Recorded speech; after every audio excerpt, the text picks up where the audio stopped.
So what I'm going to do today is talk a little bit about the origins of the project, with a real focus on the health and economic equity that's tied into the project. That's very much part of our DNA. Share some of our renderings and then do a deeper dive in some of the equitable development work. And then I want to make sure that we're leaving enough time for some good questions. So please feel free to drop questions in the chat, or we'll have enough time at the end for Q&A.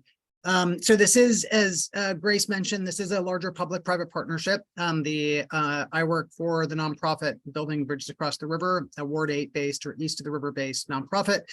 And it's been my great honor to be working with the Bowser administration, with City Council over the last 10, 12 years to realize this new project. And our goal is really to support the physical, environmental, economic, and cultural health of Washington, D.C., of residents here, and the entire region. So I'm going to go ahead and start sharing my screen because I pulled together a presentation. Whoops. There we go. So first, just a little context. As I mentioned, I work for Building Bridges Across the River. We run a larger campus that houses 14 nonprofits, all co-located in a single facility that we run called the ARC. We run a network of 7 urban farms, which I'll touch on in just midway through the presentation. A workforce development center called Skyland Workforce Center. But the largest project that we've been working on, the largest capital project, is the 11th Street Bridge Park. And the park is an opportunity to take an aged out freeway and transform it into a new civic space. So this is the location of where the bridge park will be. When you think of Washington, D.C., many people think about the Potomac, but not necessarily the Anacostia River. Just sort of frame of reference, if you can see my cursor, this is RFK Stadium, this is Nat Stadium, the U.S. Capitol Building, Anacostia and Fairlawn communities. And the Anacostia River has been this divide for generations. It's divided by health outcomes, by race, by income, sort of even life expectancy. And this idea of creating a physical and metaphorical bridge, reconnecting these long divided communities, I think is the goal that most viscerally sort of connects with local residents. And in our case, we had this old bridge that you see in front of you that reached the end of its lifespan and needed to be replaced. And instead of demolishing it, the city in its wisdom looked at how to extend that life of that initial federal investment. And in our case, we tried to see if we could save the entire bridge, but it turned out the deck would have been cost prohibitive to save. I've learned more about bridge engineering than I ever thought I'd want to know working on this project. But so the deck has been removed. But what I also learned is that one of the most expensive parts about building any river bridge particularly is not necessarily the deck, it's the piers and the pilings that hold all the load, right? The live load and the dead load. The piers are in good shape, so they saved the old piers, saving tens of millions of dollars in the project and greatly simplifying the environmental review for the project. And we're going to build a new deck that's on top that will no longer hold cars or tractor trailers, but that will hold community-generated programming spaces. And we've had 4 key goals for the project from the beginning: re-engaging residents with the Anacostia River, a long forgotten resource that's really making quite a comeback. Once was the most polluted river in the United States, and now we're on the verge of a swimmable and fishable river in the next 2 years. Improving public health, which I'll be doing a little bit of a deeper dive on. The goal that most viscerally connects with local residents is that, as Ben was talking about, that how do we create a place that can bring together residents who otherwise wouldn't normally connect? And finally, and I'll touch base on this at the end of my presentation, how do we ensure that the 11th Street Bridge Park is an anchor not just for economic growth, but equitable and inclusive growth? And I wanted to just spend a minute to set the stage on sort of where we are on these different health outcomes. The residents east of the river have a 41.9% adult obesity rate, the lowest access to fresh fruits and vegetables. There's one grocery store serving 75,000 residents. Compare that to just the other side of the river that has 11 full service grocery stores serving the same number of people. So it's a huge sort of health justice issue. And we know that having an access to safe place to play, recreation, mental well-being, as well as access to food can be significant interventions to that. And even I found this sort of alarming statistic a little while ago that there's nearly a 15-year difference between the average lifespan of residents in the District of Columbia based on race, right? And much of that is also based on geography. And we're a tiny city, right? We're 88 square miles, and the fact that it's 14.7-year life expectancy is atrocious. The zip code where we live, and certainly one's race, should not depend on your life expectancy. And what we're really addressing for the Bridge Park is the larger drivers of the social determinants of public health, right? And we touch on many of these. The Bridge Park and its accompanying investments in the nearby neighborhoods aims to ensure that local residents, long-term residents, can continue to stay and thrive in place. We are building social capital and amplifying the voices of local residents, and we're improving the built environment, right? We're providing these safe places to play and for active recreation. So from the beginning, and I've been with the project from the beginning, we spent the first 2 years before engaging a single architect or landscape architect, just talking to the community, saying, what do you think? Is this a good idea? Bad idea? In essence, sort of asking for permission. And this is really critically important, particularly for the east of the river communities where there's a large and justifiable trust deficit. People have come into the community and made a lot of promises, and for a variety of reasons, those promises haven't been fulfilled. So going and asking for permission, asking if there was viability before we brought the bright, shiny pictures of renderings was really critically important. And then when the community said, yeah, there's, this might have some legs, certainly some skepticism, we said, all right, well then help us shape it. Help us make sure that every single programming element on the park comes from local residents. And we had over 200 meetings those first 2 years.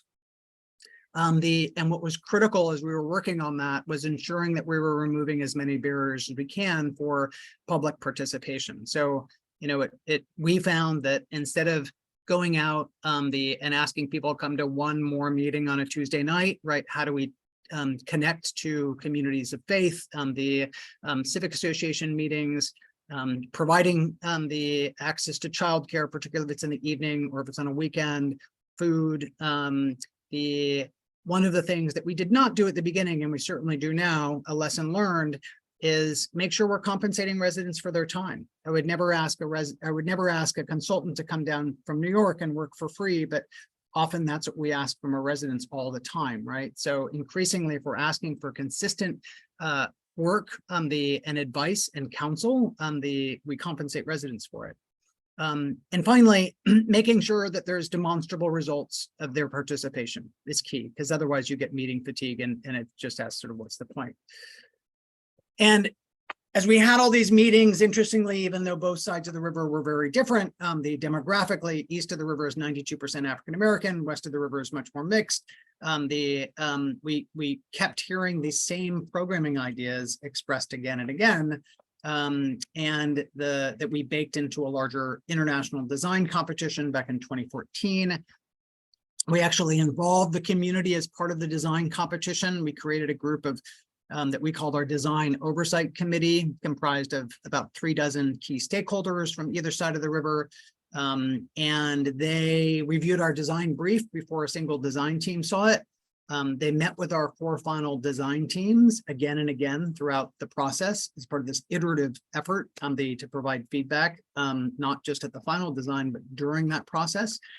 And at the end of the design competition, they used the same criteria as our jury to select the design team. So I didn't get to vote, the community voted. And much of this work we describe now is how do we put that decision-making power back into the hands of local residents. And the community selected the amazing design. They were unanimous by the architecture firm of OMA and the landscape architecture firm of Olin. And I'm going to quickly walk you through some of the design, but in essence, it's sort of two trusses that come together right in the middle, reusing the old piers that make way for these community requested programming spaces. And so it's sort of a double-decked park. It's about the size of 3 football fields stacked end to end to end to give you a sense of scale. So let's walk across the bridge really quick, which we'll be able to do collectively in real life in a few short years. We're capturing all of the stormwater into giant cisterns. This is a big series of rain gardens off the Navy Yard. The trusses get you up high enough to see over the Navy Yard buildings, in this case, to see the US Capitol building, Washington Monument.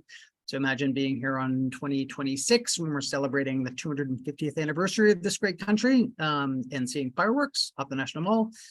And east of the river, looking out gets you up high enough to look out over the 295 freeway into the Anacostia Hills, the historic home of Frederick Douglass, a center gathering place that we call Anacostia Plaza, named after the original Native American inhabitants, the Nacotchink, a hammock grove, a space not only of physical well-being, but mental relaxation.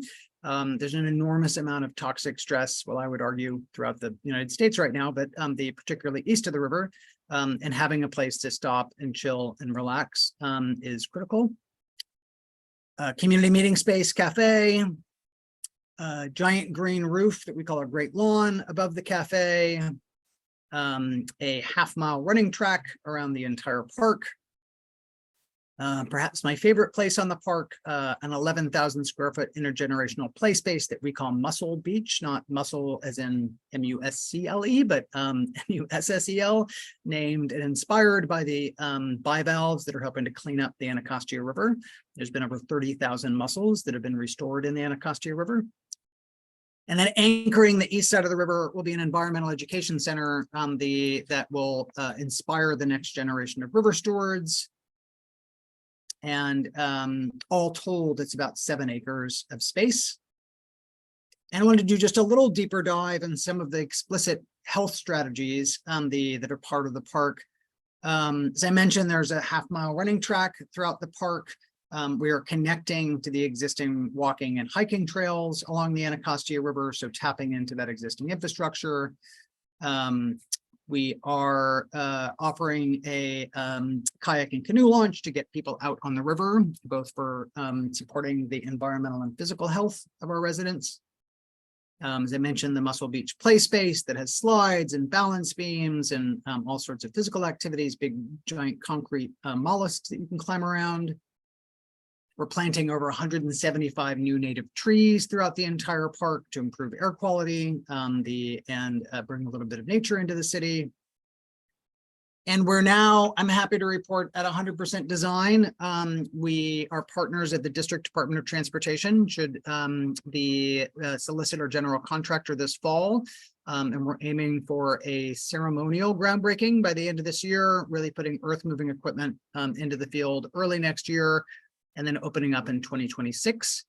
But it's critical that we haven't just been working quietly in our offices. We've been out sort of testing and piloting some of these programming spaces throughout the park.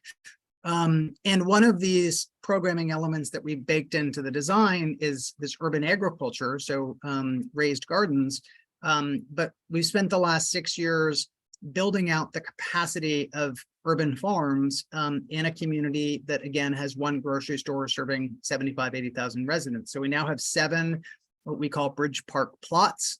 These are gardens and urban agriculture farms in collaboration with communities of faith and nonprofits that we aggregate all of this food into a weekly CSA and farmers market at low cost or no cost, depending on income. We become totally fascinated with growing mushrooms. It's JJ, our senior farm manager, who has some of our 100 pounds of shiitake mushrooms that we harvested last year. We host a giant festival called the Anacostia River Festival that this past May brought 9,000 people back down to the banks of the river and allowed us to test what kind of programming really resonates with the community and give the community on a single afternoon a taste of what's to come, what will soon be 365 days of the year in the park. And I want to sort of end, I'm going to leave enough time for discussion, but spend a little bit of time on the investments, not only in the bricks and mortar of the park, but in the adjacent neighborhood. So when we were out there asking the community what kind of programming should we have on the park, we heard all these great ideas that we baked into the design competition, but we also heard a much deeper economic need. We heard a need for jobs, for affordable housing, for preservation of Black-owned businesses, for arts and culture strategies. And we asked ourselves, is this an opportunity to think not only about how to engage the community in the design and then eventually running the bridge park? We, Building Bridges Across the River, will run the park after it's open. But how do we ensure that these thousands, tens of thousands of residents who've helped shape the park from the beginning can be the ones that benefit from it? So we looked at sort of a 1 mile walk shed around the park. That's the image that you see to your left, and started collecting data of everything from sort of demographic data, income data, housing prices, renters versus homeowners. Because if we're coming up with strategies to really get ahead of issues of gentrification displacement, they need those strategies, those action items needed to be based on solid data. And then we worked with the community and local nonprofits and city leaders for a year to create what we called our equitable development plan. And as we were creating this, we have sort of codified this 7-step process that we found to engage the community to create these strategies. Now, these strategies, these anti-displacement strategies might be different in a Cleveland or LA or Buffalo, but the process of engaging local residents, that's what's replicatable. So, I won't go through each of these 7 steps, but I'll share with Grace. We do have a short little video that's about 5 minutes long that walks through each of these steps, but we're now advising similar projects in San Francisco, Dallas, Grand Rapids,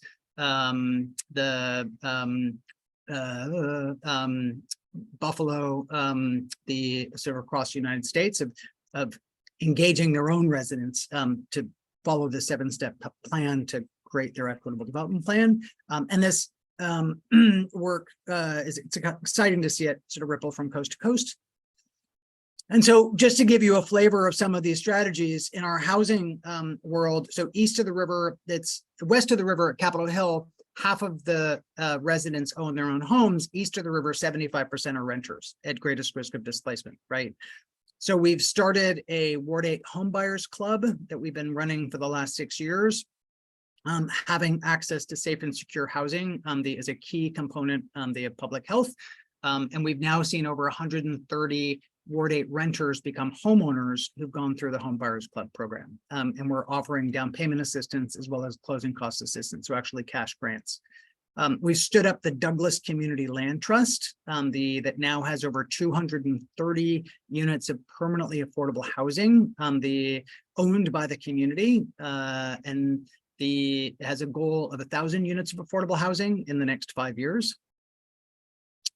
If we're spending all this money to build the park, it's really critical that as much of those dollars go back into the community as possible. We were just speaking to the U.S. Department of Transportation today about some of this work, but we just graduated our 29th construction training program, right? And keep in mind, we haven't broken ground yet, right? But how are we working now to build the capacity and skill set of local residents so they can apply for and succeed at these construction jobs? So we've seen over 150 east of the river residents be employed in the construction trade. So when if the general contractor comes to us and says, I can't find any residents to hire, we can say, well, here's a list of 150 people you need to start contacting, try a little harder.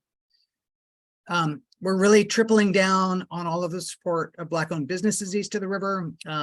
We have just wrapped up a pilot where we're working with a big consultant, Booz Allen, to provide pro bono one-on-one technical assistance to 10 Black-owned businesses along the Anacostia business corridor, along with cash grants to help implement some of those strategies, as well as providing well over $1 million in low-cost loans and access to capital for Black entrepreneurs east of the river. Raising a number of strategies, including the Anacostia River Festival and several $100,000 of art installations to really celebrate and amplify the voices of local residents. And why this is important is we could get the other workforce and housing and small business work right, but if we lose what makes the neighborhood unique, if we lose what makes Anacostia Anacostia, that has enormous downstream consequences, right? People will move out, so getting that right is key. And that includes some large commissioning art. This is the Anacostia Sunrise Sunset Portals by a local mother-daughter duo that will be installed as a signature piece on the Bridge Park. And finally, having the equitable development plan continue to be a iterative document is really important. So when the pandemic hit, we were deeply concerned that east of the river was going to be disproportionately impacted by the pandemic, because these are the residents who, if you work at a grocery store or deliver mail or an Uber driver or Lyft driver, it's hard, you can't work from home. So, and unfortunately that's come to pass. So we the highest mortality rate in the city due to COVID. We started a larger program with three other amazing nonprofits, Bread for the City, Martha's Table, and Far Southeast Family Strengthening Collaborative, to launch what's become the largest largest privately funded unconditional cash transfer program that's ever been attempted in the United States. So over 650 families received $5,500 in cash with no strings attached, weekly groceries, monthly dry goods, connecting them to navigators. And we've distributed over $3.5 million to east of the river residents, all of which has been evaluated and studied by a senior team from the Urban Institute. So what does this have to do with building a park? Kind of like nothing but everything, right? Ensuring that we're continuing to hear the needs of the community and respond to them where we can.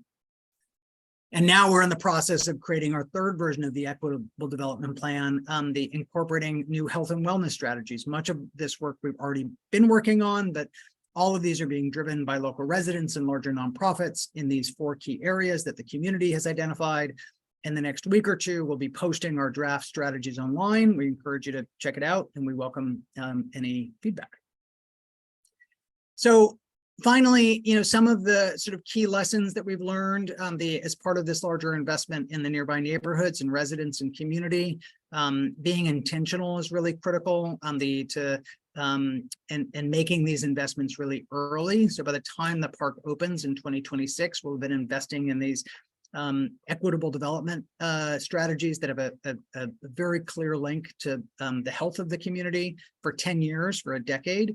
That trust, particularly for communities where there is an understandable trust deficit, is critical, and trust is based on shared experiences over time and keeping your word. We are not doing all of this work ourselves. Making sure that we're partnering with local nonprofits and city agencies that are doing the good work is critically important. Oftentimes people come in and end up doing duplicative work, which is not a good use of resources. Understanding how we got to a point in the District of Columbia where there's an 81 times difference between the average household wealth of Black families and white families, right? Really understanding the history, the redlining, and deep segregation is key. And then, lastly, I'll mention the measurement piece again. From the beginning, we've been working with a senior team from the Urban Institute to not only document this work, but set clear measurable goals and evaluate every step of the way, because we've not done everything right. And we need to have that constant feedback loop is really critical. So to date, we've invested a little more than $86 million in these equitable development strategies, which is more than the cost of actually building the bricks and mortar of the park. So this is my contact information. I'll also drop my cell phone in the chat, but you can reach me at scott@bridgepark.org if there's any questions. And I'm going to stop sharing because that was a lot to share in a Wednesday afternoon, and happy to take any comments or questions.